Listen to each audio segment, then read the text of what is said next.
9th of December. Scrooge's former self grew larger at the words, and the room became a little darker and more dirty. The panels shrunk, the windows cracked, fragments of plaster fell out of the ceiling, and the naked lads were shown instead. But how all this was brought about, Scrooge knew no more than you do. He only knew that it was quite correct, that everything had happened so, that there he was, alone again, when all the other boys had gone home for the jolly holidays. He was not reading now, but walking up and down despairingly. Scrooge looked at the ghost, and, with a mournful shaking of his head, glanced anxiously towards the door. It opened, and a little girl, much younger than the boy, came darting in, and putting her arms about his neck, and often kissing him, addressed him as her dear, dear brother. "I have come to bring you home, dear brother," said the child, clapping her tiny hands and bending down to laugh. "To bring you home, home, home." "Home, little Fan?" returned the boy. "Yes," said the child, brimful of glee. "Home for good and all, home for ever and ever. Father is so much kinder than he used to be that home's like heaven. He spoke so gently to me one dear night when I was going to bed that I was not afraid to ask him once more if you might come home, and he said yes you should, and sent me in a coach to bring you. And you're to be a man," said the child, opening her eyes, "and are never to come back here. But first we're to be together all the Christmas long, and have the merriest time in all the world." "You are quite a woman, little Fan," exclaimed the boy. She clapped her hands and laughed, and tried to touch his head, but being too little, laughed again, and stood on tiptoe to embrace him. Then she began to drag him in her childish eagerness towards the door, and he, nothing loath to go, accompanied her. A terrible voice in the hall cried, "Bring down Master Scrooge's box there!"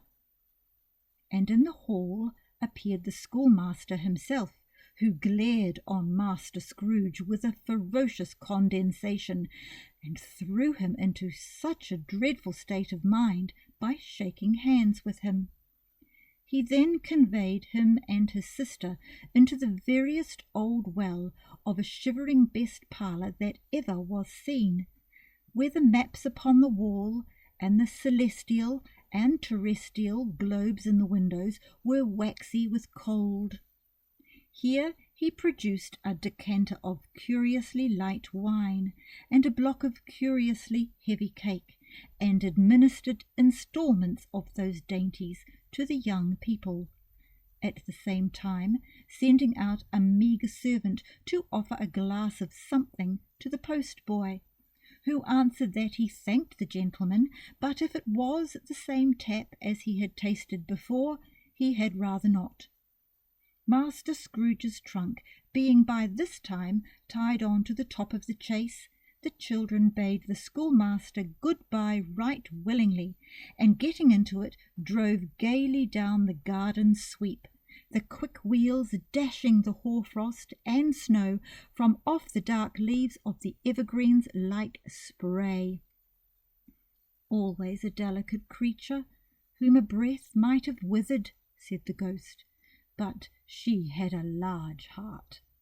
"So she had," cried Scrooge. "You're right. I'll not gainsay it, Spirit. God forbid." "She died a woman," said the ghost, "and had, as I think, children." "One child," Scrooge returned. "True," said the ghost, "your nephew." Scrooge seemed uneasy in his mind, and answered briefly, "Yes."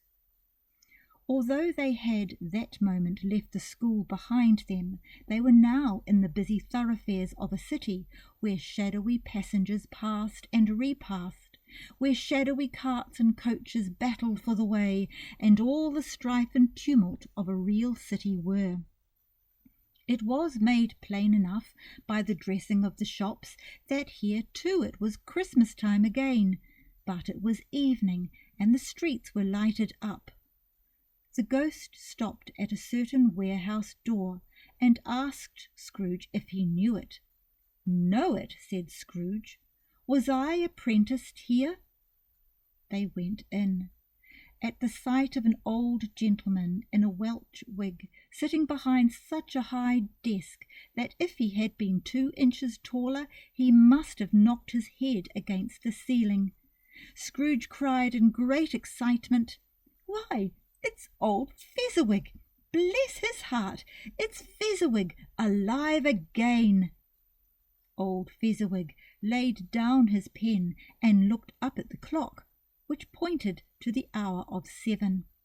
He rubbed his hands, adjusted his capacious waistcoat, laughed all over himself, from his shoes to his organ of benevolence, and called out in a comfortable, oily, rich, fat, jovial voice, "Yo-ho there, Ebenezer!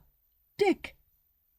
Scrooge's former self, now grown a young man, came briskly in, accompanied by his fellow prentice. "Dick Wilkins, to be sure," said Scrooge to the ghost. "Bless me, yes, there he is. He was very much attached to me, was Dick. Poor Dick, dear, dear." "Yo-ho, my boys," said Fezziwig. "No more work tonight. Christmas Eve, Dick. Christmas, Ebenezer. Let's have the shutters up," cried old Fezziwig, with a sharp clap of his hands, "before a man can say Jack Robinson." You wouldn't believe how those 2 fellows went at it. They charged into the street with the shutters. 1, 2, 3, had 'em up in their places. 4, 5, 6, barred 'em and pinned 'em. 7, 8, 9, and came back before you could have got to 12, panting like racehorses. "Hilly-ho!" cried old Fezziwig, skipping down from the high desk with wonderful agility. "Clear away, my lads, and let's have lots of room here. Hilly-ho, Dick! Cheer up, Ebenezer!" Clear away? There was nothing they wouldn't have cleared away, or couldn't have cleared away with old Fezziwig looking on. It was done in a minute.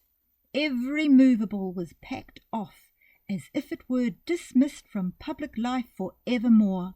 The floor was swept and watered, the lamps were trimmed, fuel was heaped upon the fire, and the warehouse was as snug and warm and dry and bright a ballroom as you would desire to see upon a winter's night.